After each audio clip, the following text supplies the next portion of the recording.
Assalamualaikum warahmatullahi wabarakatuh. Waalaikumsalam. Innal hamdalillah nahmaduhu wa nasta'inuhu wa nastaghfiruh wa na'udzu billahi min shururi anfusina wa min sayyiati a'malina may yahdihillahu fala mudilla lahu wa may yudlil fala hadiya lahu. Asyhadu an la ilaha illallah wahdahu la syarika lahu wa asyhadu anna Muhammadan abduhu wa rasuluh.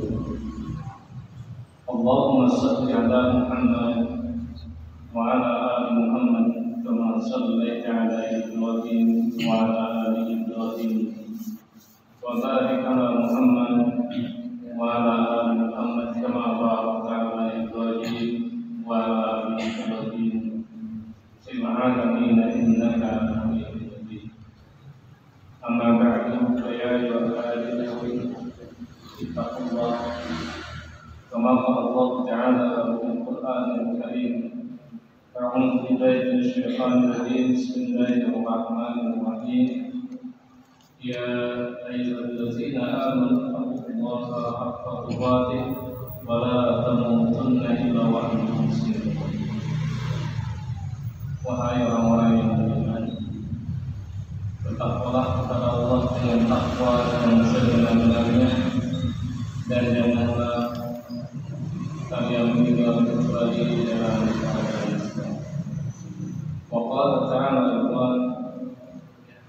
ya ayyuhallazina amanu la tuqaddimu baina yaday Allahi wa rasulihi wattaqullaha innallaha samii'un 'aliim.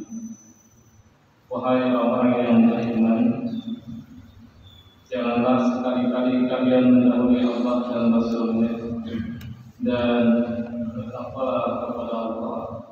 Sesungguhnya Allah Maha Mendengar lagi Maha Mengetahui. Bapak Ibu saudara-saudara yang dirahmati Allah Subhanahu wa Ta'ala, insyaallah ngaji kita dalam kesempatan ini kita akan bahas sedikit tentang ragam shalawat yang sering kali dibaca kemudian bahkan dibesar-besarkan di kalangan umat Islam.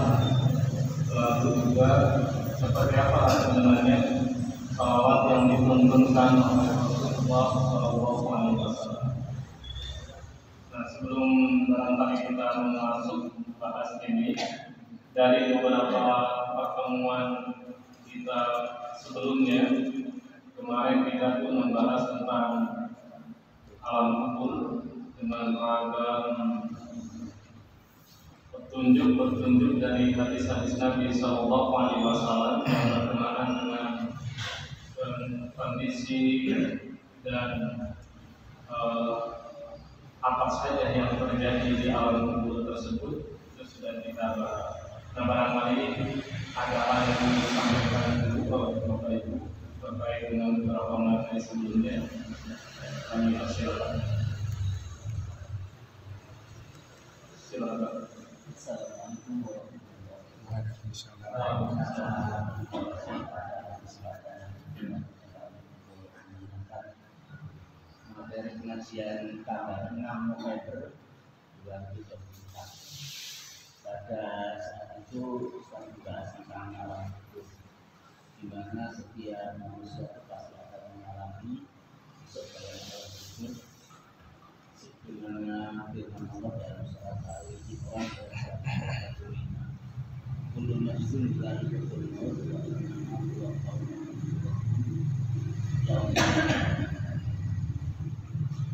setiap jiwa akan mengalami kematian dan dunia pada saat dari mana saja pahala akan disebutkan. Lalu sudah nanti masuk alam kubur ke alam barzakh akan ditanya oleh malaikat. Ada kebiasaan dari jamaah atau dari masyarakat yang supaya pertanyaan itu lancar dijawab oleh itu, membiasakan diri dengan pikir baca la ilaha illallah dengan berpikir. Pertanyaannya, apakah zikir yang seperti itu ada saya? Kemudian yang kedua, ya, dalam cerita dalam hadis Rasulullah mengatakan tentang di atas bulan dua orang satu orang yang tidak menuntaskan yaitu kebersihan air bersihnya, yang kedua orang yang suka mati domba. Meletakkan sesuatu daun atau bunga di atas bulan. Pada umumnya orang yang berjalan, apakah itu ada kias hukumnya atau dalil yang menuntun itu? Sebab setiap perbuatan kita harus ada. Yang ketiga, mohon maaf, ada 3 pertanyaan.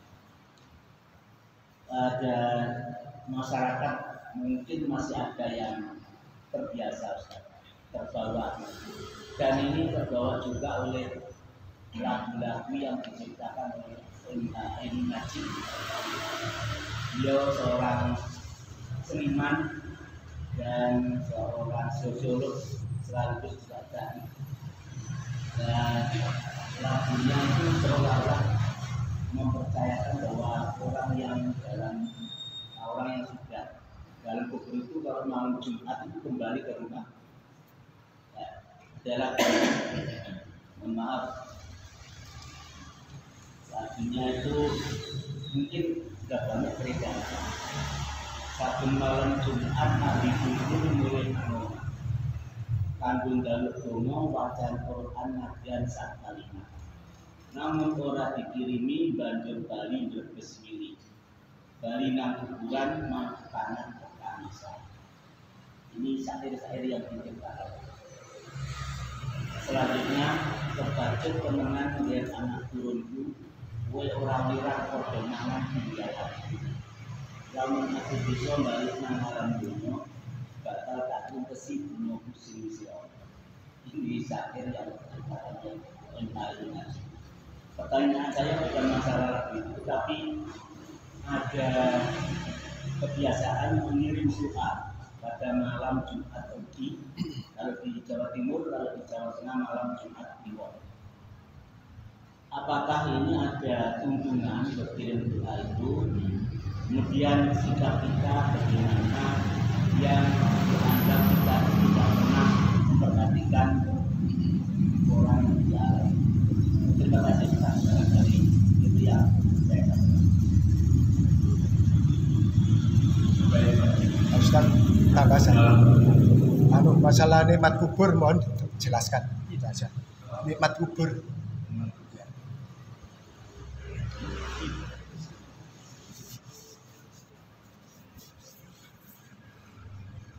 Ada lagi? Untuk lihat dulu. Baik. Terima kasih atas beberapa barangkali ini sekaligus juga untuk menguatkan ngaji kita berkenaan dengan materi yang kemarin sudah kita bahas berkenaan dengan Allah. Bacaan la ilaha illallah disebutnya dengan tahlil. La ilaha illallah. Allah memerintahkan kepada kita semua fasul kuota zikron katsira. Jadi ingatlah Allah dengan zikir yang banyak. Memperbanyak zikir itu baik. Dan cara mengingat Allah dengan mengucapkan kalimat-kalimat zikir itu banyak sekali. Bisa dengan lafal takbir, bisa dengan lafal tasbih, tahmid, takbir, termasuk juga istighfar. Bagaimana kita ini mengingat Allah Subhanahu wa Ta'ala.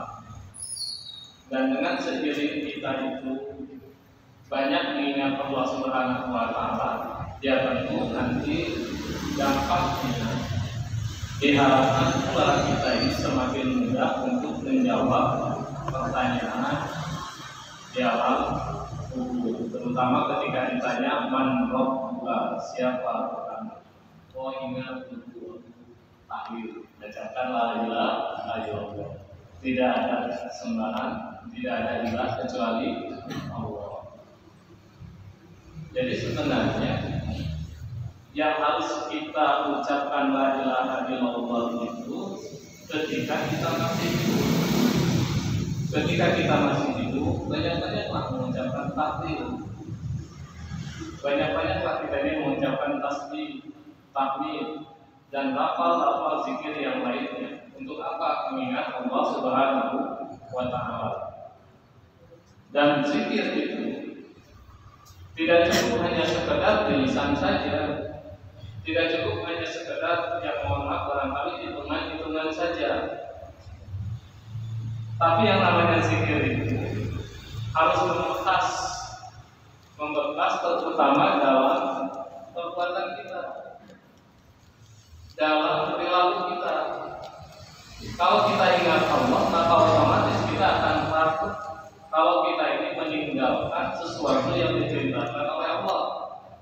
Kalau kita ini ingat Allah, tentu kita akan takut ketika kita harus melakukan sesuatu yang dilarang oleh Allah, karena kita ingat Allah. Jadi tidak hanya sekedar zikir itu sekedar formalitas. Yang penting hitungannya sampai 1000 kali, apalagi di zaman sekarang sudah ada hitungan digital yang Bapak Ibu. Itu yang kayak cincin ditempel. Nah, silakan, nggak ada masalah dengan itu. Banyak-banyak zikir menyebutkan begitu, saya sudah sampai 1000 kali. Tapi jaga, satu, jangan sampai menimbulkan kesombongan. Yang kedua, semakin banyak kita ini zikir pada menyebut nama Allah Subhanahu wa Ta'ala, tentu seiring dengan banyaknya kita ini menyebut zikir, menyebut nama Allah Subhanahu wa Ta'ala, maka kita akan semakin merendahkan diri kita di hadapan Allah. Itulah ketawaduan kita di hadapan Allah Subhanahu wa Ta'ala, kehadiran kita di hadapan Allah Subhanahu wa Ta'ala yang akan memudahkan kita itu kelak ketika ditanya di alam kubur, misalkan man rabbuka, siapa Tuhanmu, insya Allah kita akan mudah menjawab dengan kalimat Allah. Kalau hanya sekedar formalitas, dan itu hanya sekedar formalitas belaka, apalagi sekedar hitungan saja. Pegang tasbih atau pegang misalkan alat hitung zikir, tapi sambil ngobrolin orang lain, ngomongin orang lain, tangannya itu lah begitu, tapi sambil ngomongin orang lain. Nah, ini berarti zikirnya ada zikir bilangan. Ya harusnya nggak begitu. Idealnya orang yang zikir itu ingat Allah itu ya kita pun berhenti melakukan apapun itu yang tidak diridhoi oleh Allah, dan kita akan senang terdorong untuk melakukan sesuatu yang diridhoi oleh Allah Subhanahu wa Ta'ala. Nah, ini berkenaan dengan ucapan tahlil la ilaha illallah. Jadi kalau misalkan kitanya sudah meninggal dunia lalu ditahlilkan oleh orang lain, ya wallahu a'lam bishawab. Bahkan ketika misalkan masih di atas kuburan kita diajarkan orang tersebut tidak pernah menyebut nama Allah, orang tersebut jarang-jarang menyebutkan nama Allah, ibadah juga masih seenaknya, kemaksiatan terus jalan, tapi diajarkan di atasnya ucapan la ilaha illallah, dibisikan di telinganya la ilaha illallah. Allah pada bisa jawab atau tidak. Tapi yang jelas, selama dia ini benar-benar menjaga satu hal yang diwajibkan oleh Allah Subhanahu wa Ta'ala, yakinlah dia akan mudah menjawab pertanyaan malaikat di alam kubur tersebut. Intinya yang pokok saja, yang pokok itu yang harus dijaga, yang wajib-wajib itu yang harus dijaga. Selama terjaga yang wajib, insya Allah mudah. Apalagi ibu itu untuk masuk surga itu gampang sekali. Pokoknya sholat wajib 5 waktu, puasa Ramadan, anak suami sudah selesai, gampang masuk surga. Dan lakuin yang lain-lain, tapi wajib sudah lakuin. Kata Rasulullah SAW. Nah, kemudian yang kedua, makanya kalau kita misalkan melakukan satu hal yang dilakukan di zaman sekarang ini, lalu dikiaskan dengan di zaman Nabi SAW, maka sebenarnya rukun kiasnya itu harus terpenuhi dulu. Misalkan alasan Rasulullah SAW ketika menancapkan pelepah kurma itu apa alasannya? Dan mengapa Rasulullah SAW menancapkan pelepah kurma? Karena Rasulullah SAW mendapatkan ilham, mendapatkan wahyu dan petunjuk dari Allah bahwa orang yang dikubur di situ itu di alam kuburnya itu sedang disiksa, kata Rasulullah SAW. Nah tentu Rasulullah SAW itu menancapkan hal itu, ada doa yang tersampaikan. Doanya apa? Agar diringankan Allah Subhanahu wa Ta'ala siksaannya di alam kubur selama pelepah kurma itu masih basah. Dan tidak ada pengulangan lagi kan? Dalam riwayat itu seandainya ada pengulangan lagi itu kan sudah kering, ditancapkan lagi, begitu tidak ada pengulangan lagi dalam riwayat itu hanya sekali saja. Nah itu yang terjadi di zaman Rasulullah SAW.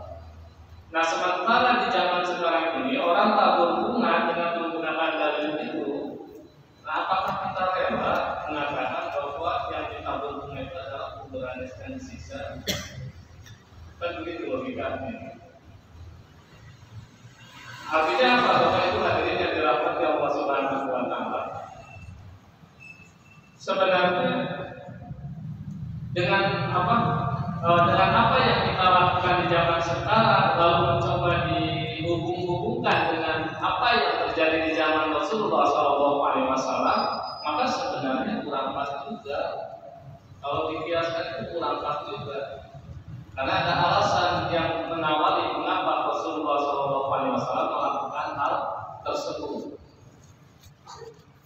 Jadi seakan-akan kita ini sudah memponis, bahkan di zaman sekarang ini biar selama-lamanya basah kan bukan lagi bunganya yang ditaburkan, tapi langsung nanam bunga. Masih penting Pak tanam bunga itu karena tidak ada tafsir gitu ya. Tanamannya bunganya itu lama-lamanya berarti jadi basah kalau nanam bunganya. Kalau selama-lamanya basah berarti selama-lamanya juga diringankan siksaan kuburnya seandainya disiksa. Mau juga dari itu. Nah jadi hal seperti itu memang kami itu belum bisa masuk kalau untuk dianalogikan terkait dengan apa yang pernah dilakukan di zaman Rasulullah SAW dengan di zaman sekarang. Yang jelas yang dituntut itu bagi kita adalah mendoakan saudara-saudara kita yang telah meninggal dunia. Kapan ya? Tiap waktu. Ya kalau misalkan nggak tiap waktu bisa-bisanya hanya malam Jumat saja, ya sudah itu lumayan. Ya. Jadi bukan dalam arti kalau malam Jumat Kliwon atau Jumat bagi itu menjadi satu syariat yang disyariatkan oleh Rasulullah SAW. Ya enggak. Rasulullah SAW mengajarkan kepada kita setiap saat keluarga saudara-saudara kita yang telah meninggal dunia. Dan kita husnuzon saja barangkali karena setiap saat seseorang yang tidak bisa, akhirnya bisa malam Jumat saja. Ya sudah lumayan daripada tidak sama sekali. Yang jelas jangan langsung dihukumi. Rasulullah SAW mensyariatkan tiap malam Jumat Kliwon atau tiap malam Jumat Legi selalu mendoakan orang-orang yang telah meninggal dunia. Nah, kalau sudah mensyariatkan, maka kita dituntut untuk punya dasar dan pasti tidak bakalan nyambung. Karena di Arab Saudi itu tidak punya istilah Kliwon, tidak punya istilah Legi. Tapi kalau kita berdoa bebas aja, silakan aja. Namanya juga berdoa. Bahkan itu yang diperintahkan oleh Rasulullah SAW.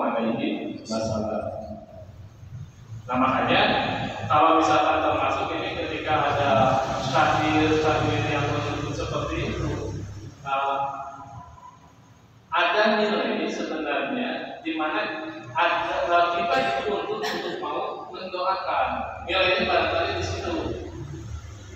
Jadi nilai baiknya dari saya itu kita dituntut, diingatkan untuk mau mendoakan. Apa mendoakannya? Sebenarnya tidak malam Jumat, tapi setiap saat. Makanya hadis sholat fardu kita, kalau kita berdoa selain berdoa memohonkan ampunan untuk diri dan orang tua kita pun memohonkan ampunan untuk saudara-saudara kita yang muslim, baik itu laki-laki maupun perempuan, dengan kalimat Allahumma fil mu'minina wal mu'minat wal muslimina wal muslimat al-ahya'i minhum wal amwat. Nah, itu doa yang kita baca setiap waktu. Itu sebenarnya yang diharapkan, karena kita memohonkan ampunan kepada Allah bagi orang-orang yang beriman, bagi orang-orang muslim, baik itu dari kalangan laki-laki maupun dari kalangan perempuan, setiap saat. Nah, maka fokus kita kepada saya itu jangan diyakini tiap malam Jumat perlu balik ke rumah, hindari. Tapi kalau untuk nilainya misalkan agar kita mau mendoakan, ya harus, bahkan tidak hanya sekedar malam Jumat saja, tapi juga harus diikuti di setiap saat, di setiap waktu. Itu barangkali nilainya. Allah kita harus nonton saja dengan apa yang selama ini terjadi dan seringkali diamalkan di saudara-saudara kita. Kemudian masyaallah muslimin yang dirahmati Allah Subhanahu wa taala, terkait dengan iman ini sebenarnya hadis yang cukup panjang yang diriwayatkan oleh Imam Muslim ketika Rasulullah SAW itu dibawa oleh Jibril dan Mikail, lalu ditunjukkan selain Rasulullah SAW itu ditunjukkan nanti kenikmatan, juga Rasulullah SAW itu ditunjukkan siksa yang sangat mengerikan, mulai dari siksaan orang-orang yang suka ngaji tapi tidak diamalkan. Jadi kalau ada orang suka ngaji Al-Quran, ngaji tapi ternyata tidak diamalkan, maka orang seperti itu mendapat siksa kuburnya itu dengan kepalanya itu dihancurkan oleh malaikat penjaga kubur itu dengan batu. Setiap kepalanya hancur dijadikan lagi, dikembalikan lagi terus selama-lamanya sampai hari dibandingkan. Makanya ketika Rasulullah bertanya siapa, karena itu dijelaskan nanti di penghujung riwayat, di penghujung matan hadis Nabi SAW tersebut, lalu disebutkan itu adalah orang yang dia itu mempelajari Al-Quran tapi dia tidak beramal dengan amalan Al-Quran. Itu loh pokoknya yang ngaji, apalagi yang nggak bisa ngaji, punya kepala tapi nggak bisa dipakai untuk ngaji. Wallahu a'lam. Yang mudah-mudahan saya jadi ampun.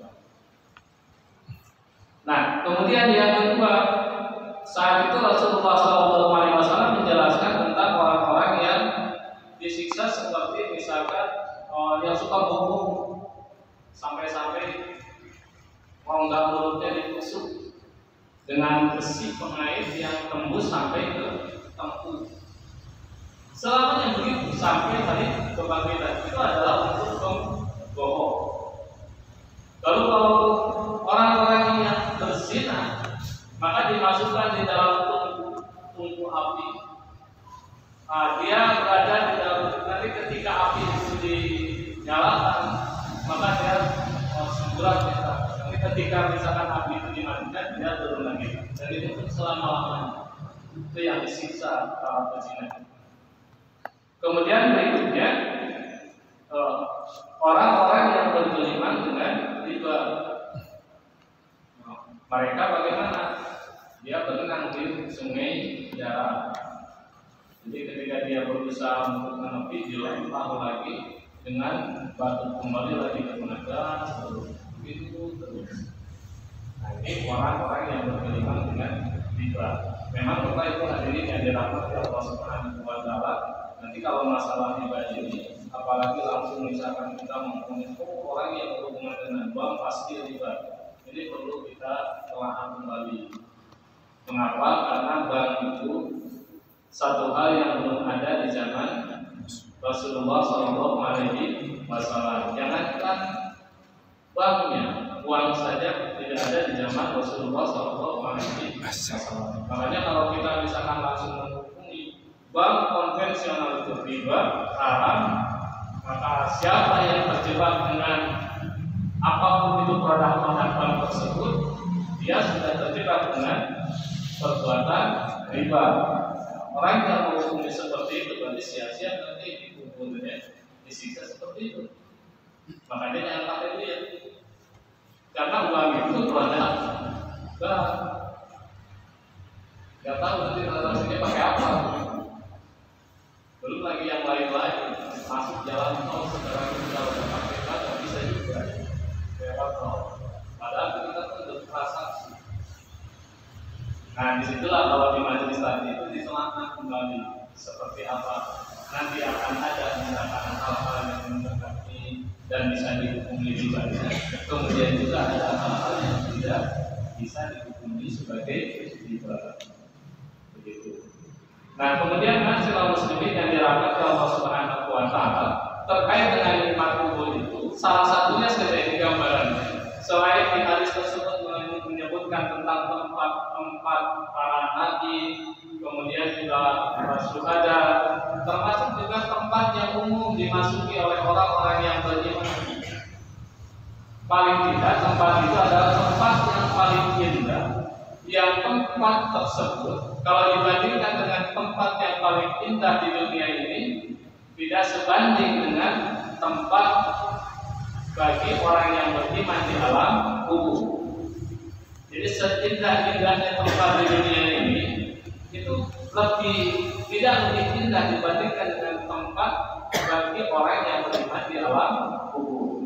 Rasulullah malah sudah ada tempat yang khusus lagi seperti apa. Makanya dalam riwayat tersebut Rasulullah ketika ditunjukkan oleh malaikat Jibril dan Mikail itu adalah tempat menanti.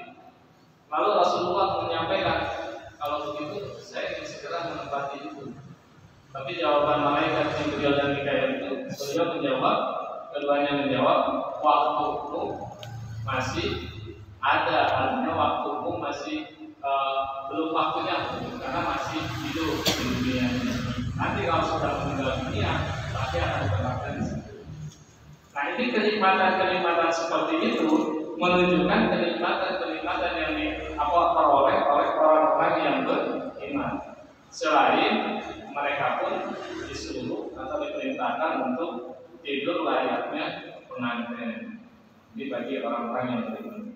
Yang Allah dalam musabab itu adalah gambaran di dalam hadis-hadis Nabi Sallallahu Alaihi Wasallam berkenaan dengan orang-orang kondisi alam kubur bagi orang-orang yang beriman, terutama kenikmatan-kenikmatan. Baru nanti setelah terjadi kiamat, maka Allah akan menyempurnakan balasan pahalanya, akan melipat gandakan balasan pahalanya. Nah itu proses itu pasti dilalui oleh orang-orang yang beriman. Makanya seperti yang sudah pernah kami sampaikan bahwa nanti ketika orang-orang yang beriman itu sudah terjadi proses dibangkitkan itu, maka orang-orang yang beriman yang mereka itu kan sejak di alam kubur itu sebenarnya apa yang menjadi tempat nanti kita di akhirat oleh Allah itu sudah ditunjukkan. Makanya tempat permulaan kita di akhirat kelak, apakah kita ini akan masuk surga, apakah kita ini akan masuk neraka, sebenarnya itu sudah ditentukan di alam kubur. Makanya alam kubur ini sangat menentukan sekali. Di sisi lain kata Rasulullah SAW, alam kubur itu tempat yang sangat mengerikan, menakutkan. Maka wajar Bapak Ibu kalau lewat kuburan takut. Karena kata Rasulullah SAW, kuburan itu tempat yang sangat mengerikan. Tapi dalam riwayat yang lain justru sebaliknya, kuburan itu menjadi tempat yang paling indah. Kata Rasulullah SAW. Berarti kalau demikian, ini kan tergantung orangnya. Bagi siapa tempat alam kubur itu mengerikan, dan bagi siapa alam kubur itu menjadi tempat yang paling indah.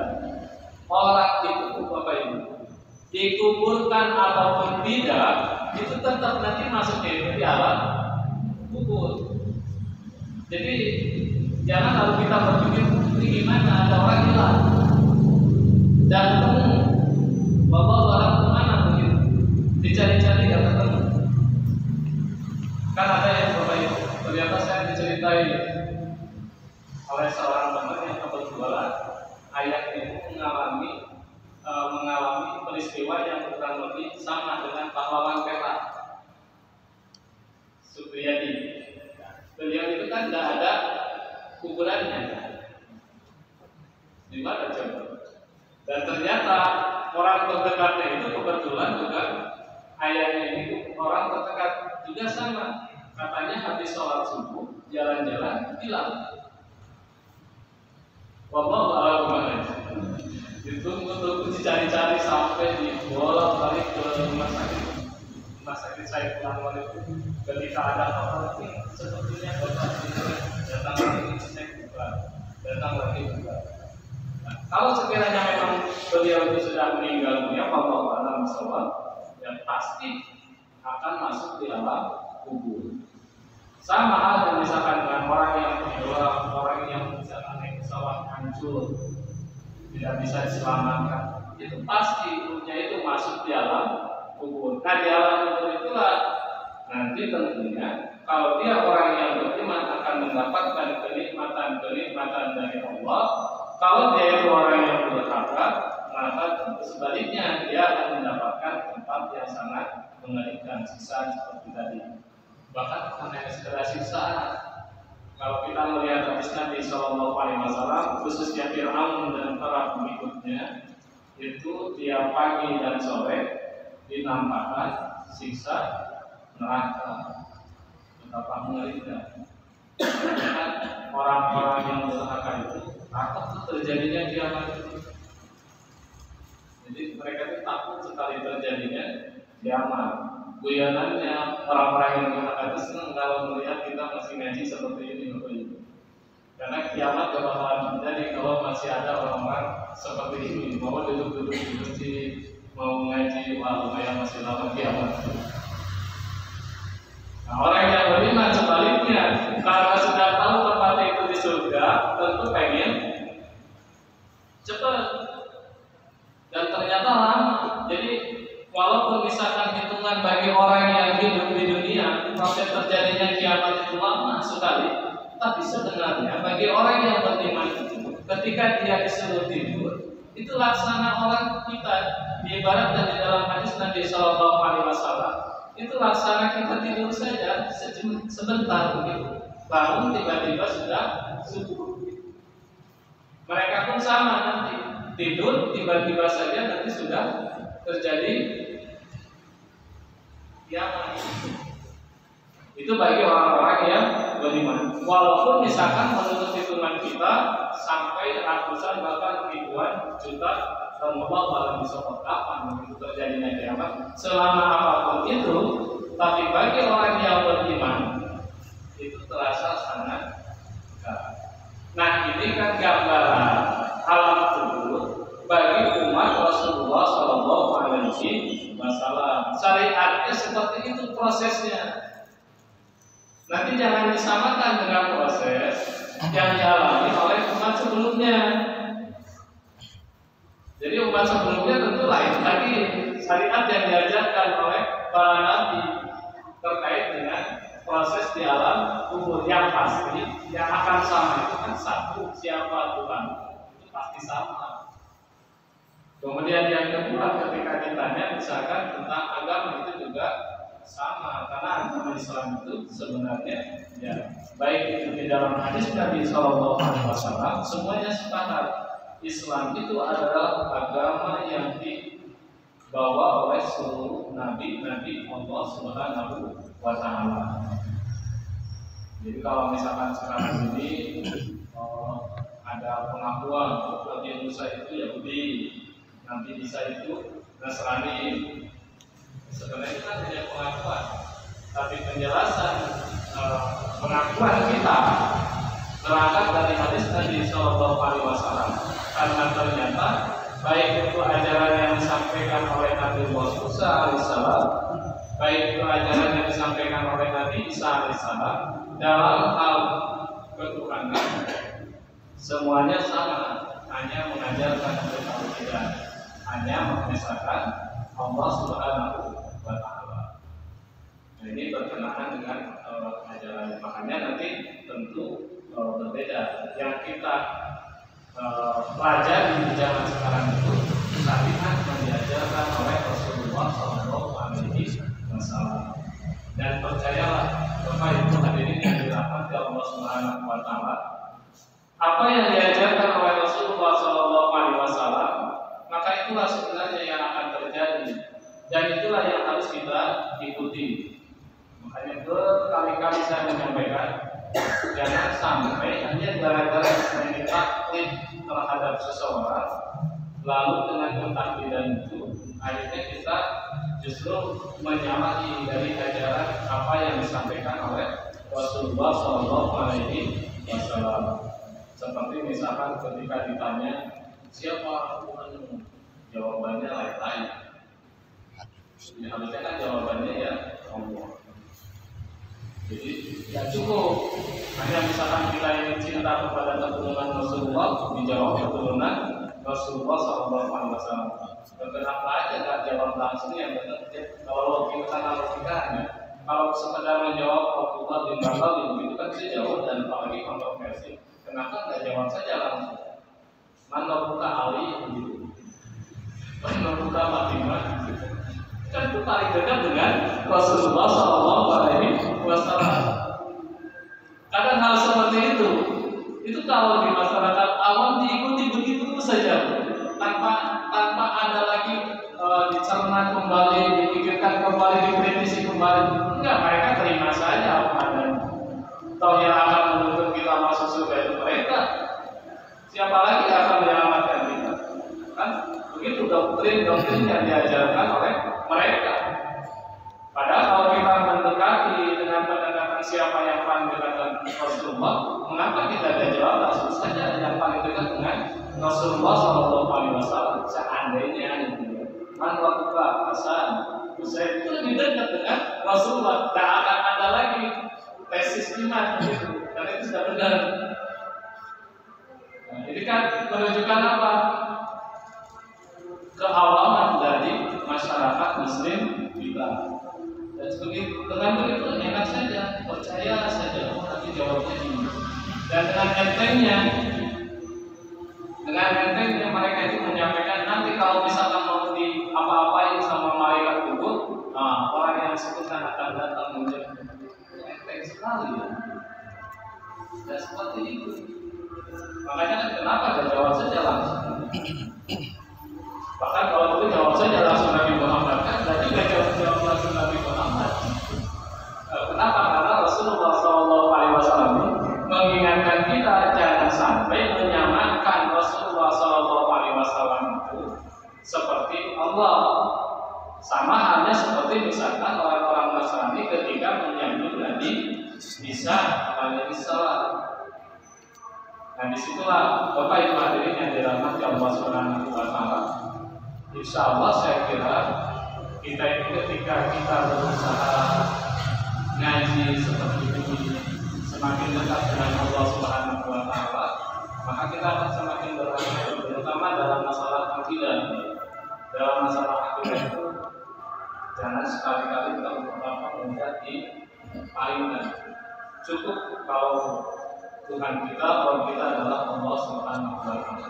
Jangan yang aneh-aneh. Yang mengatur, mengelola dalam semesta ini ya Allah Subhanahu wa Ta'ala. Kelak yang akan menyelamatkan kita juga Allah Subhanahu wa Ta'ala. Rasulullah SAW itu hanya pembuka saja di awal. Makanya kan dikatakan pemberi syafaat besar itu ya Rasulullah SAW, karena di saat orang-orang itu masih bingung, proses sisa juga belum terjadi. Sementara orang-orang pengen, terutama orang-orang yang ini sudah kepengen masuk surga. Nah itu hanya menunggu perantaraan dari pertolongan Rasulullah SAW masalah. Barulah mereka yang dengan kualitas iman yang luar biasa tersebut dijemput langsung oleh Rasulullah Shallallahu Alaihi Wasallam. Itu menurut kita.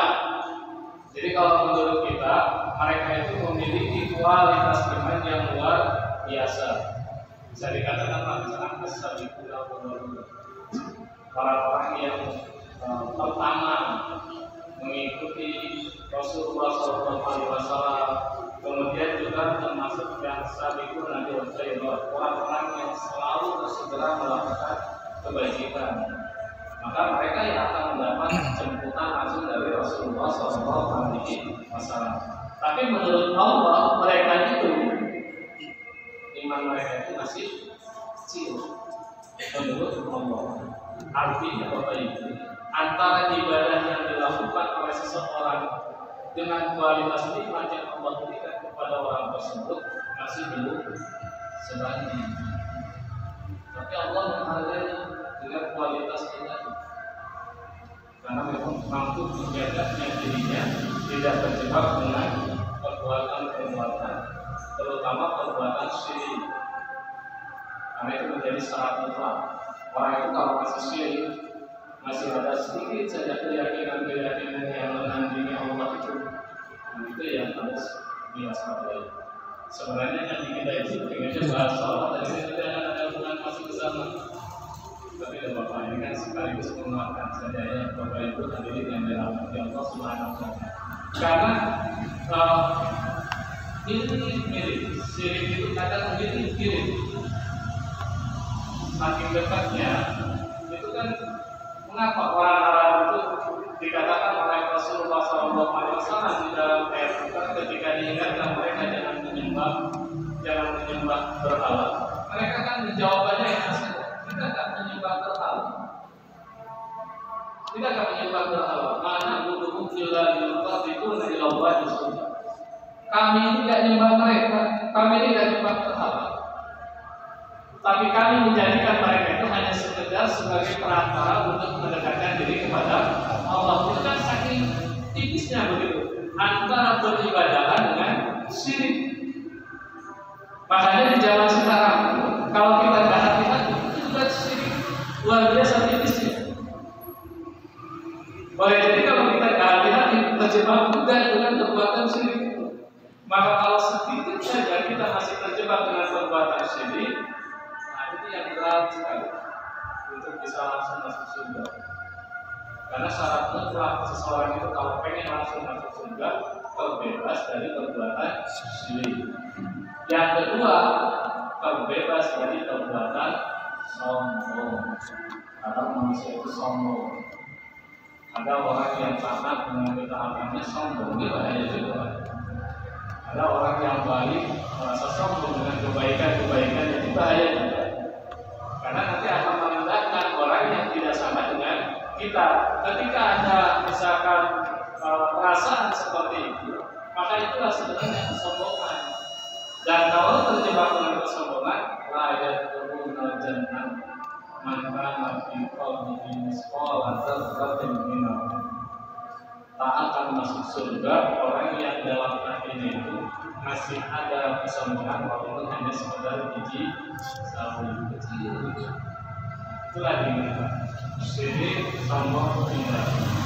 Karena dengan begitu, insya Allah kalau kita ingin pengen masuk surga, kalau dosa tidak pasti kita pernah melakukan dosa.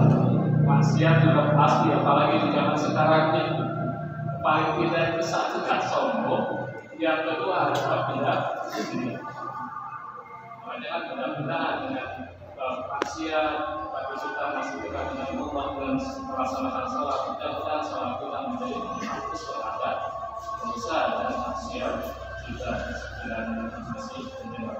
Ya, tentu yang baik kita tidak terjebak dengan perbuatan-perbuatan dosa maupun maksiat. Baik, Bapak Ibu hadirin yang dirahmati Allah Subhanahu wa Ta'ala. Saya kira ini dulu nanti kita dalam kesempatan ini. Insya Allah barangkali untuk ngaji tentang sholawat ini kita akan lanjutkan di tabung yang akan datang. Kurang lebihnya mohon maaf. Allah SWT kita akhiri. Assalamualaikum